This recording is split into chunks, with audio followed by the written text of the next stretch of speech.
그래서 바울의 1차 전도 여행이 시작되게 되는 거죠. 그 전도 여행을 통해서 서기오 바울이라는 사람이 예수님을 믿게 되었고, 또 그가 예수님의 말씀에 대해서, 하나님의 말씀을 듣고 나서 그 하나님의 말씀에 대해서 놀랍게 여겼더라라고 성경에 기록되어 있는 말씀을 우리가 지난주에 보았어요. 하나님의 뜻을 분별하는 것 어떻게 할 수 있습니까? 우리가 기도와 금식을 통해서 할 수 있어요. 하나님이 여러분들의 귓가에 대고 누구누구야 깊고 나지막한 울리는 음성으로 말씀하시는 것이 아니라 말씀으로, 또 기도와 금식할 때 상황과 환경들을 통해서 하나님의 말씀의 뜻이 깨달아져서 그 말씀 뜻대로, 하나님의 뜻대로 쓰임받는, 엎드려지는 축복의 은혜가 있기를 주님의 이름으로 축원합니다. 오늘 우리가 함께 읽을 본문 말씀은 사도행전 13장 13절에서 41절까지 말씀이에요. 굉장히 많은 말씀인데요. 이 말씀을 들으면서 우리가 또 오늘 하나님께서 어떻게 우리에게 주시는, 어떻게 살으라고 말씀하시는 그 주님의 음성을 듣기 원합니다. 먼저 우리가 이 13장 말씀, 13절 말씀을 한 목소리로 읽겠는데요. 이 말씀은 살아계신 하나님 말씀입니다. 13절 말씀 함께 읽습니다. 시작.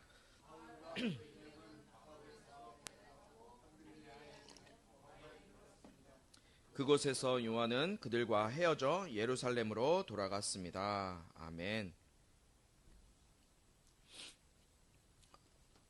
키프로스 섬에서 복음 전도를 마친 이 전도단이 이제 배를 타고, 사진 한번 보여주시겠어요? 그리고 방송실은 의자를 높여서 저를 봐주세요. 이 구부로 키프로스 섬에서 이제 배를 타고 밤빌리아 버가라는 이 서쪽 지방에 도착을 합니다. 여기서는 이제 분명치 않지만 밑에도 쓰여져 있는 것처럼 이곳에서 마가 요한이 자기의 집으로 돌아가게 돼요. 자기의 집이 어디예요? 예루살렘. 예루살렘으로 귀환하는 일이 발생해요. 마가 요한이 전도 여행 중에 다시 집으로 왜 돌아갔는지는 정확하게 우리가 알 수는 없어요. 그런데 15장에서 보면 바울이 이 바나바와 2차 전도 여행을 준비를 해요. 그래서 이 준비하는 단계에서 바나바가 함께 여행할 여행 동역자로 이 마가 요한을 또 바울에게 추천을 합니다. 그런데 바울은 1차 전도 여행에 함께 했던 이 마가 요한이 그냥 중간에 돌아가 버린 일, 이 일로 인해서 동역자였던 바나바와 다투게 돼요. 그래서 이 둘이 2차 전도 여행에서는 어떻게 되느냐? 서로 따로따로 전도 여행을 하게 돼요. 함께 전도 여행을 할 수 없다. 이들의 전도 여행이 쉽지는 않았을 거예요. 지난주에 말씀드렸던 것처럼 전도 여행은 쉽지 않았을 거예요. 이들이 자신들의 돈을 싸질머지고 체크카드가 있고 신용카드가 있어서 당시에 그 카드를 써가면서 전도 여행했을까요? 전혀 그렇지 않았어요. 돈을 싸듣고 풍부함 가운데 전도 여행을 한 것이 아니었고, 바울이 회심한 이후에 바울은 어떤 대우를 받았어요? 유대인들로부터 계속해서 죽음에 대한 위협을 느끼고 살았던 사람이 이 바울이었어요. 돈도 없었고 예수 이름을 전한다는 그 이유만으로 사람들로부터 핍박을 받고 어려움 가운데 지금 계속 전도여행을 하고 있는 중이죠. 그럼에도 바울과 바나바는 성령의 음성에 순종해서 소명을 받아서 하나님으로부터 부르심, 그 소명을 받은 자신이 이루어야 할 사명, 하나님께서 주신 그 사명을 이루기 위해 전도여행을 하고 있는 거예요. 정말 쉽지 않았을 거예요. 바나바는 우리가 참 말씀드린 것처럼 바나바는 아주 성령 충만했고 또 사람들과의 관계를 아주 부드럽게 하는 사람이 이 바나바였어요. 그러니까 온유한 성격을 가진 사람이었죠. 그런데 바울은 어땠을까요? 바울은 굉장히 직설적인 사람이었어요. 우리도 그런 성격을 갖고 계신 분이 계시죠. 직설적인 성격과 부드러운 성격. 부드러운 성격과 직설적인 성격이 같이 다닐 때는 부드러운 성격이 다 품어줘요. 그런데 이 부드러운 성격이 그걸로 다 잊어버리면은 다 해결되는데, 혹시 어떤 사람들은 그 부드러움 속에 서운함을 또 간직하고 있는 사람도 있잖아요. 나중에 이게 터져버리게 되는 거죠. 어쨌든 둘이 쉽지 않았을 거예요. 같이 전도 여행하는 거. 성격이 너무나 달랐기 때문에. 집에서도 우리가 성격 다른 사람이 같이 살면 어려울 때도 있잖아요. 의견 대립이 있었을 것이고, 또 재정의 어려움. 지금 본 것처럼 카드가 있었던 것도 아니고 돈을 많이 벌었던 사람도 아니었어요. 그러니까 재정의 어려움도 있었을 거예요. 여러분, 이것처럼 사람이 사는 곳에는 어때요? 항상 늘 어려움이 있는 거예요. 문제가 있기 마련이에요. 문제가 생기기 마련이에요. 마가 요한이 이 전도 여행 중에 지금 이곳에 와서 떠나버릴 만한 어떤 이유, 정확한 이유는 우리가 알 수 없어요. 어떤 신약학자들을 보면, 신약학자들이 쓴 글에 보면 아마도 이 마가 요한이 떠난 이유는 바울이 너무 세, 바울이 너무 강해. 이 전도여행을 먼저 추진한 사람이 누구였을까요? 바나바거든요. 그러니까 바나바가 바울을 불러왔잖아요. 안디옥 교회로 불러온 게 누구예요? 바울을? 바울은 그냥 자기 집에 있었어요, 다소에. 그런데 다소에 있는 집에 있었던 바울을 불러온 게 다 바나바예요. 그러니까 바나바가 주체가 돼서 전도여행도 할 걸 알았는데, 이 마가 요한은 누구냐면 이 바나바의 사촌이거든요. 그러니까 팔은 어디로 구부러져요? 안으로 구부러지는 거예요. 그러니까 마가 요한의 생각에서는 자기의 사촌이었고 자기랑 친한 이 바나바가 이 전도여행을 주최해서 잘 이끌어갈 줄 알았는데, 누가 지금 보니까 지금 며칠간 몇 달간 이 여행을 하는 걸 보니까 누가 지금 이 전도여행을 이끌어가고 있는 것 같아? 바울이 이끌어가고 있는 것 같은 거예요. 그러니까 이 마가 요한의 입장에서 보면 나는 이 바나바가 오라 그래서 왔는데 지금 이 바나바는 그냥 쫓아다니는 꼴이네? 그래서 이 마음이 상했나? 이렇게 생각하는 학자들이 있어요. 정확한 거 아닙니다. 신학자들의 의견이에요. 또 두 번째는 이 마가 요한이 향수병에 걸렸다. 이 예루살렘 이스라엘에 대한 향수병에 걸려서 지금 이 섬으로 막 다니잖아요. 전 세계를 휘젓고 다니니까 배 타기도 하고 걸어가기도 하고 마차를 타고 말을 타기도 하고, 그러니까 향수병에 걸려서 돌아갔다라고 얘기하는 사람도 있어요. 또 어떤 사람은 용기가 부족해. 전도 여행할 용기가 부족해서 여행을 그냥 중간에 포기해버리고 그냥 가지 않았을까라고 생각하는 사람도 있어요. 정확하진 않아요. 어쨌든 이렇게 중간에 돌아가 버린 마가 요한, 어떻게 보면 미숙한 사람이죠. 그렇죠? 분명히 우리가 같이 하기로 했으면 끝까지 같이 하는 게 맞는 거예요. 그런데 중간에 힘들다고 그냥 가? 무슨 일인지 모르고 그냥 가? 미숙한 거라고요. 사랑하는 우리 성도 여러분, 우리가 사는 모든 공동체 속에서는 미숙한 사람이 늘 있기 마련이에요. 어디든. 내가 미숙한 사람일 수도 있어요. 교회는 어때요? 교회 역시도 미숙한 사람이 있고 나 역시도 미숙한 거예요. 그러나 미숙한 사람 때문에 우리가 상처받고 어려워하지 않을 수 있길 축복합니다. 축복합니다. 내 마음에 들지 않는 사람은 어느 공동체나 어느 단체나 사회 모든 기관에 다 있어요. 내가 지금 여기에서 누가 마음에 안 들어. 그래서 여기로 옮겨가. 그럼 거기는 다 마음에 드는 사람만 있을까요? 아니요. 거기도 분명히 마음에 안 드는 사람도 있어요. 왜 그럴까요? 내가 문제이기 때문에 그래요. 나 역시 부족하기 때문에. 나 역시도 부족하고 미숙한 존재이기 때문에 그렇다는 거예요. 누군가에게는 마음에 내가 들지 않을 수도 있는 거예요. 여러분, 누구나 내가 성숙한 사람이다. 나는 이 정도면 난 성숙했지. 자만할 수 있는 사람이 있어요? 아무도 없어요. 여러분, 성숙함이라는 것이 무엇일까요? 성숙함. 온전함. 성숙함이나 온전함이란요, 뭐냐면 미숙한 것을 참아내고 기다려주는 게 바로 성숙함이고 온전함이에요. 기다려주고 참아내는 것. 여러분, 그리스도 있는 어떤 사람이 그리스도인이에요? 저와 여러분이 그리스도인이라고 불렸는데요. 예루살렘 또 안디옥에 있었던 그 사람들이 그리스도인이라는 별명이 붙여서 그리스도인이라고 불려요. 그리스도인, 예수쟁이죠. 나쁜 말로 하면 예수님께 속한 자, 이건 좋은 말이고. 그리스도인은 어떤 사람이에요? 여러분들이 생각하는 그리스도인. 제가 생각하는 그리스도인은요, 거듭난 사람이 그리스도인이에요. 거듭난 사람. 거듭났다는 건 뭐예요? 다시 태어났다는 거죠. 어떻게 다시 태어나는 거예요? 내 안에 내가 사는 것이 아니라 내 안에 나는 죽고 내 안에 그리스도께서 사시는 삶이라. 여러분, 내가 사는 건 미숙한 거예요. 내 안에 누가 사셔야 돼요? 예수 그리스도께서 사셔야 돼요. 내 안에 그리스도께서 사시는 삶. 거듭났다는 건요, 내가 죽고 내 안에 그리스도가 사시는 삶이 거듭난 그리스도인의 삶이라는 거예요.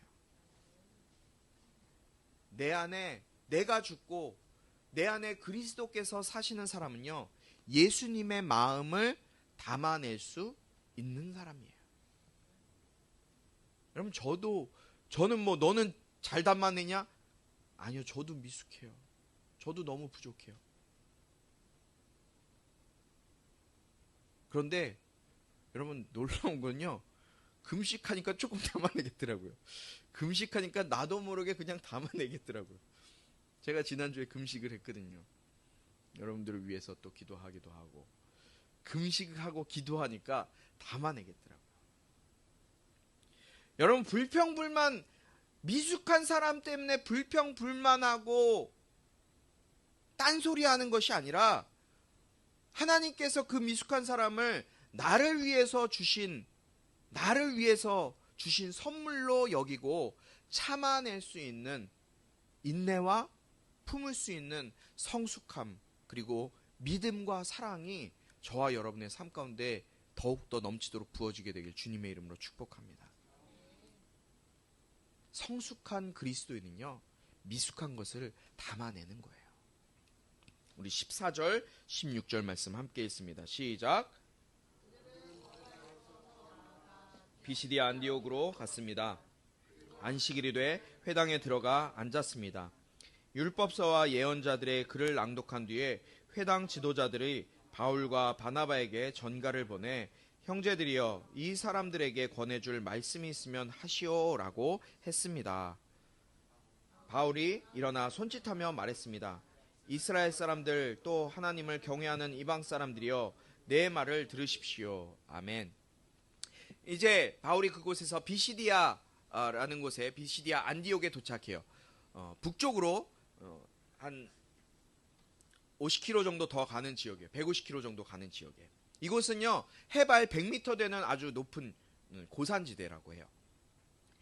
그리고 그곳에 도착해서 안식일이 됐을 때 그 비시디아 안디옥에서 안식일에 이들이 회당으로 들어가게 돼요. 회당이라는 것이 어떤 것이에요? 유대인들이 모여서 예배하는 곳이 회당이에요.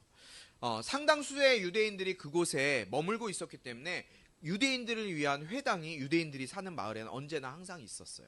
이 비시디옥 안디옥에도 마찬가지로 이 회당에서 예배를 하는데, 안식일이 돼서 바울과 일행들이 들어가서 예배를 참석하게 되죠. 바울 일행이 안식일에 회당에서 거행되는 이 예배에 참석하는데, 회당의 예배 순서가 지금 소개되어지고 있어요. 회당에서는 어떻게 예배를 하냐면요, 우리가 예배하는 것처럼 이렇게 예배하는 건 아니라요, 먼저 회당에 대표되는 사람이 나와서 사회를 봅니다. 그리고 함께 예배하는 모든 사람들이 쉐마의 말씀을 외워요. 쉐마 아시죠? 몇 번 말씀드렸는데, 신명기 6장 4절부터 9절까지의 말씀, 들으라 이스라엘, 쉐마 이스라엘 하면서 쉐마 이스라엘 아도나이 엘로헤나 에핫, 신명기 6장 4절의 말씀부터 9절까지를 쫙 히브리어로 외워요. 이스라엘아 들으라, 우리 하나님 여호와는 오직 한 분인 여호와이시다 라면서 이 쉐마를 외우고, 그리고 나서 모세 오경, 율법 그리고 모세오경과 율법서와 또 예언서를 이 회당장이 낭독을 해요. 그리고 낭독을 한 이후에 지금 우리가 하는 것처럼 마찬가지로 설교를 하든지 또 다른 사람으로부터 권면의 말씀이나 축복의 말씀이 있는지 다른 사람이 함께 얘기를 나누도록 순서를 이제 맡겨서 진행하기도 한다고 해요. 그리고 회당장은 예배 중간에 설교나 권면을 할 사람이 있으면 또 외부에서 온 사람이나 또 랍비들이 있으면 그 랍비를 초청해서 말씀에 대해서 설명을 해줄 것을 먼저 요청을 해요. 그래서 15절에 회당장이 이제 바울 일행에게 얘기를 합니다. 형제들이여, 이 사람들에게 권해줄 말씀이 있으면 말해주세요 라고 요청을 하죠. 그래서 이 회당장의 요청에 바울이 이제 외부인들이 왔으니까 이제 요청을 하니까 이 바울이 곧바로 그 자리에서 일어나서 설교를 하기 시작해요. 원래는 이 회당에서는 앉아서 말씀을 읽었고 또 설교를 했는데 바울이 그 자리에서 일어나요. 벌떡 일어나서 막 손짓을 해가면서 설교를 합니다. 열정적으로 설교를 하는 거예요. 16절에 보니까 이스라엘 사람들 또 하나님을 경외하는 이방 사람들이여 내 말을 들으십시오 라면서 이제 설교를 해요. 유대인들이 아직 이 개종하지 않은 사람들, 유대교로 아직 개종하지 않은 이방인들, 그러나 하나님을 믿고 경건하게 살려고 하는 사람들을 경건한 이방인이라고 말씀드렸죠. 지난번에 유대인들과 또 하나님을 믿는 이방 사람들이 함께 그 자리에 있었어요. 그들에게 이제 바울이 설교를 하는 말씀이 17절부터 22절까지 기록되어져 있습니다. 이 말씀은 한번 교독하도록 하겠습니다. 제가 먼저 17절 있습니다. 이스라엘 백성의 하나님께서는 우리 조상들을 선택하셔서 이 민족이 이집트 땅에 사는 동안 큰 민족이 되게 하시고 큰 권능으로 그들을 그 나라에서 이끌어내셨습니다. 가나안 땅의 7민족을 멸하셔서 그 땅을 이스라엘 백성들에게 유업으로 주셨습니다.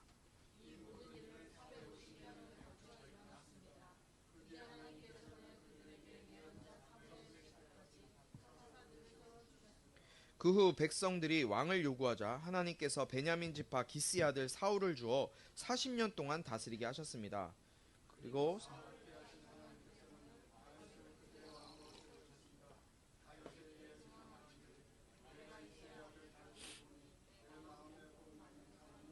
알았다. 내가 바라는 모든 것을 그가 이룰 것이다 라고 하셨습니다. 아멘. 지금 이 17절부터 22절까지 바울이 이스라엘 역사를 그 유대인들과 이방인들에게, 회당에 있는 사람들에게 쫙 얘기를 해주는 거예요. 출애굽의 과정부터 시작해서 하나님이 어떻게 일하셨는지를 지금 말씀하고 있는 거예요. 다윗 때까지, 사울 왕과 다윗 때까지 이스라엘 역사를 요약해서 막 말해주고 있는 거예요. 이 말씀, 회당 안에 있는 사람들은 누구나 다 알고 있는 말씀이에요. 이 말씀을 모르는 사람은 지금 이 자리에 앉아있지 않아요. 이 회당 안에. 이 말씀을 다 알고 있는 말씀이에요.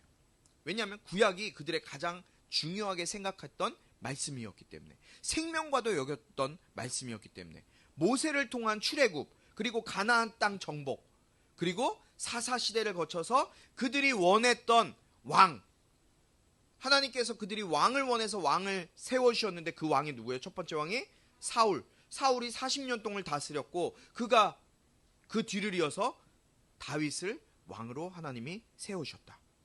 이 사실을 다 알고 있었단 말이에요. 그 말씀을 듣는 사람들이. 바울은 그들이 다 알고 있는 말씀을 왜 굳이 또 했을까요? 왜? 바울은요, 그들에게 어떤 말을, 무슨 말을 해야 하는지 알고 있었어요. 하나님이 어떤 분이신지를 정확하게 지금 다시 한번 그들에게 짚어주고 있는 거예요. 그런데 22절에 보니까 하나님이 다윗에게 증언을 하시는 말씀이 나와요. 22절 한번 띄워주세요. 내가 이새의 아들 다윗을 보니 내 마음에 꼭 맞는 사람임을 알았다. 내가 바라는 모든 것을 그가 이룰 것이다 라고 하셨습니다. 여러분, 하나님께서 이 말씀을 보는데 마음에 팍 오는 게 뭐가 없으세요? 다윗이 하나님의 마음에 꼭 맞는 사람이에요. 믿으십니까? 하나님의 마음에 꼭 맞는 사람이 이 다윗, 지금도 유명한 데이빗, 이게 중요한 거예요. 왜 다윗이 근데 하나님 마음에 딱 맞는 사람이었을까요? 여러분, 하나님 마음에 난 안 맞기 원합니다 하는 사람 있어요? 나는 하나님의 눈밖에 좀 벗어나고 싶습니다. 없죠. 하나님의 마음에 맞고 싶지 않아요? 하나님의 눈에 들고 싶죠.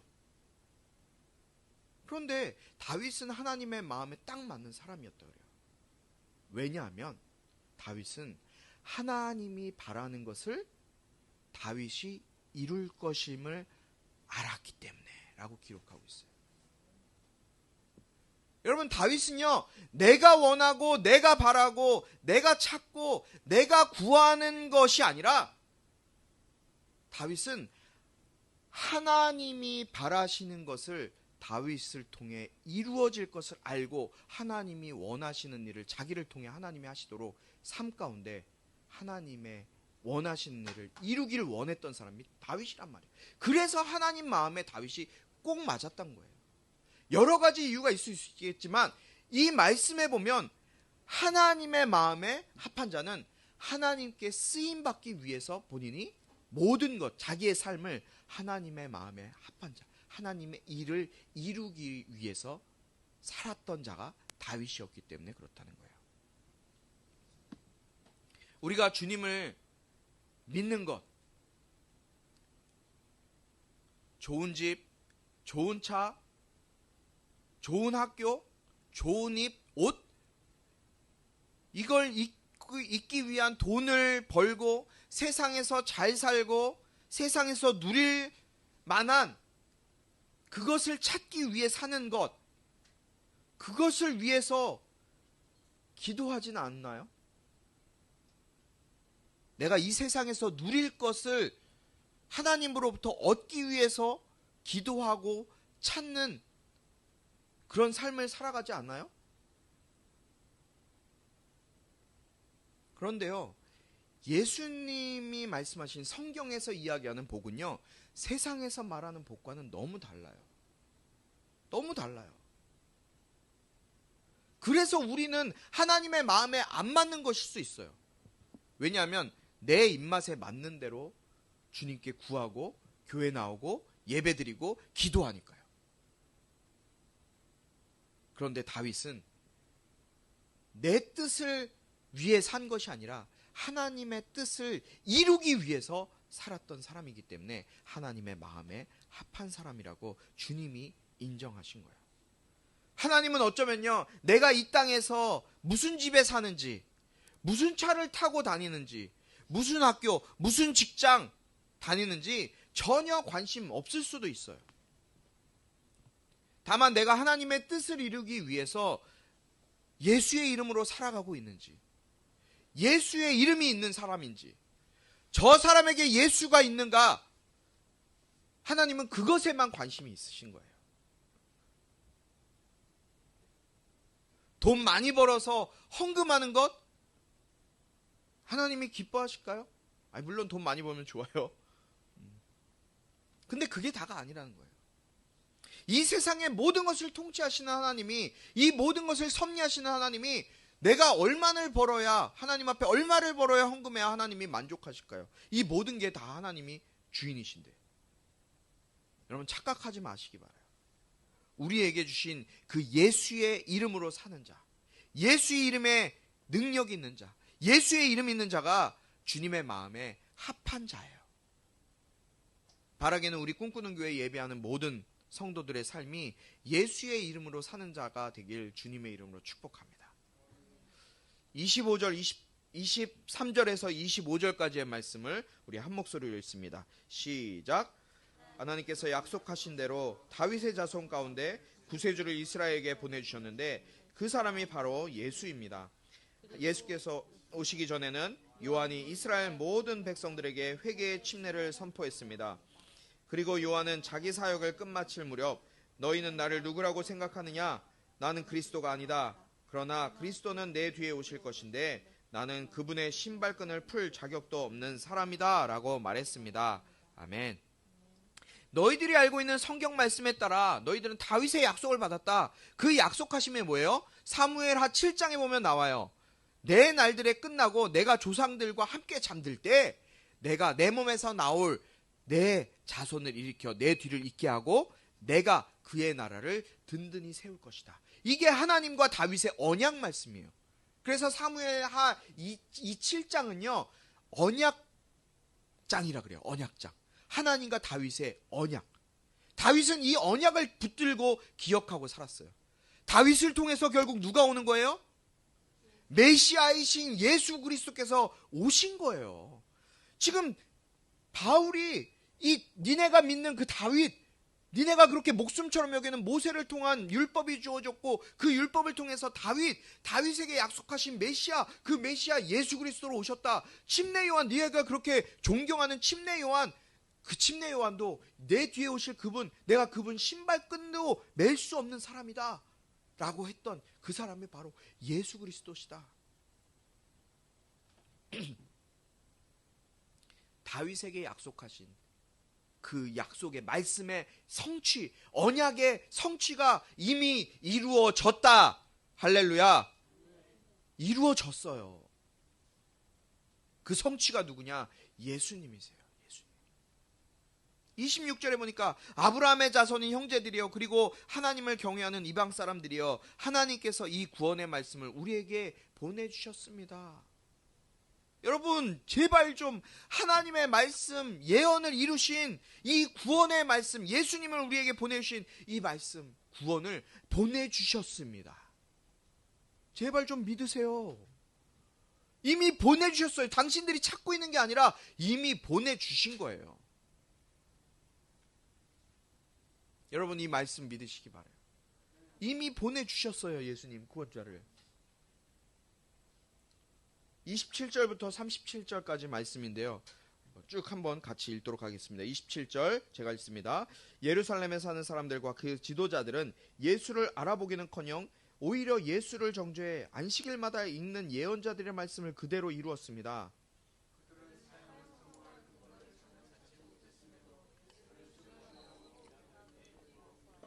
예수에 관해 성경에 기록된 모든 말씀대로 행한 뒤 예수를 나무에서 끌어내려 무덤에 묻었습니다. 그 후 여러 날 동안 예수는 갈릴리로부터 예루살렘까지 자기와 동행했던 사람들에게 나타나셨습니다. 그들이 바로 지금 백성들에게 예수에 대해 증언하는 사람들입니다.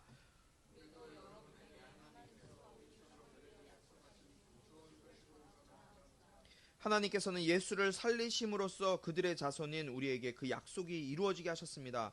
이것은 시편 2편에 기록된 것과 같습니다. 너는 내 아들이라 오늘 내가 너를 낳았다.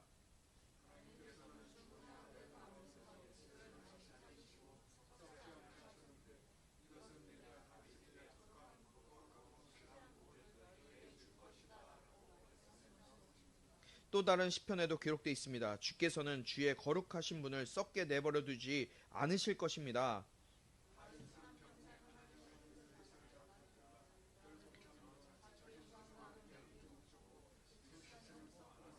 같이 읽습니다. 시작. 그러나 하나님께서 죽은 사람들 가운데서 살리신 분은 썩지 않으셨습니다. 할렐루야. 할렐루야. 이 구원의 말씀이신 예수님을 우리에게 보내주셨는데 사람들은 그를 알아보지 못하고 그들이 오히려 성경의 말씀을 이루었어요. 그들을 통해서 어떻게 해요? 예수를 십자가에 죽여서 이루었다는 거예요. 십자가에 못 박아 죽였어요. 결국 구약의 말씀이 그대로 이루어진 거예요. 이 사람들은 하나님의 말씀을 깊이 알고 있었고 읽기도 했고 외우기도 했고 그런 사람들이었지만 그러나 읽을 뿐이지 말씀을 깨닫지 못했어요. 사랑하는 성도 여러분, 여러분들 말씀 읽지요. 지금 똑같이 듣고 있어요. 성경을 읽기도 해요. 그런데 이 사람들처럼 그냥 읽고 그것으로 끝나는 것, 깨닫지 못하는 것, 너무나 안타까운 거예요. 지금 바울과 바나바가 이곳에 와서 이렇게까지 하는 이유가 뭐예요? 32절에 약속하신 좋은 소식, 그 약속하신 좋은 소식이 뭐예요? 복음을 전하기 위해 이걸 하고 있다는 거예요. 이 말을 하고 있다는 거예요. 지금 내가 여기 와서 이 전도하고 있고 사람들에게 미움받으면서 예수의 이름을 전하는 것, 좋은 소식 전해주기 위해서다. 그 좋은 소식은 예수 그리스도. 너가 예수 없으면 죽는다. 예수 있으면 산다.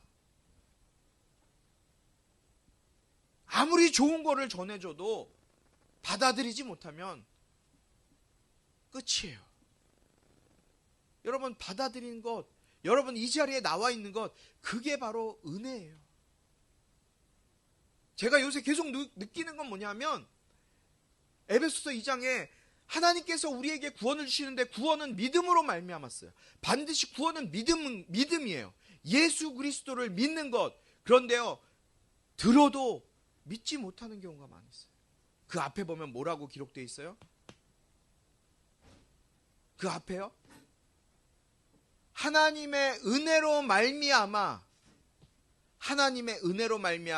믿음으로 구원을 얻었나니. 여러분, 믿음은요, 구원받는 건요, 하나님의 은혜예요. 하나님의 은혜가 있어야지만 믿을 수 있는 거예요. 여러분들이 예수님 믿습니다, 믿는다라고 얘기할 때 입으로 고백하는 것도 하나님의 은혜로 고백하는 거예요. 내 의지로 고백하는 게 아니라. 그게 축복이고 그게 은혜인 거예요. 예수 그리스도를 통해서 구원받는 것, 그것도 은혜인 거예요. 마지막 38절부터 41절까지 우리 한 절씩 교독하겠습니다. 제가 먼저 읽습니다. 그러므로 내 형제들이여, 예수를 통해 죄의 용서를 받을 수 있다는 소식이 여러분에게 선포되고 있음을 알기 바랍니다.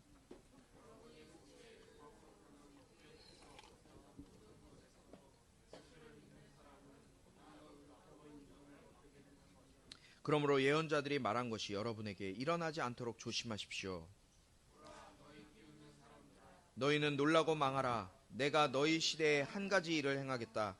누군가 그 일을 너희에게 전해준다 해도 너희가 믿지 않을 것이다. 아멘.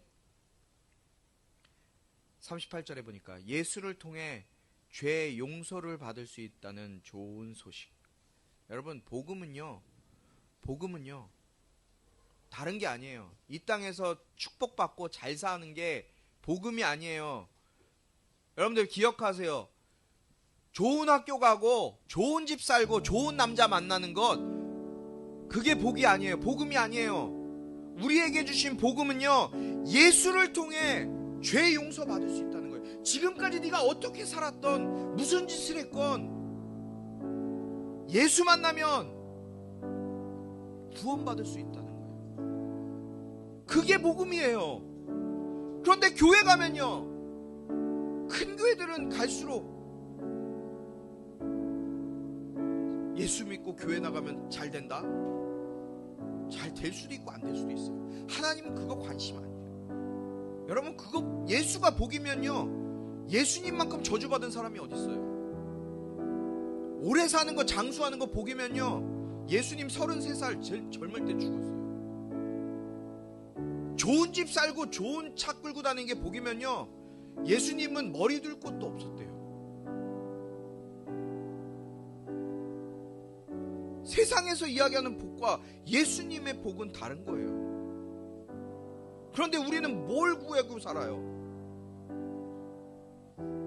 우리가 구할 건 그냥 예수밖에 없는 거예요. 내 예수 없으면 난 안 됩니다. 예수 없으면 안 돼요.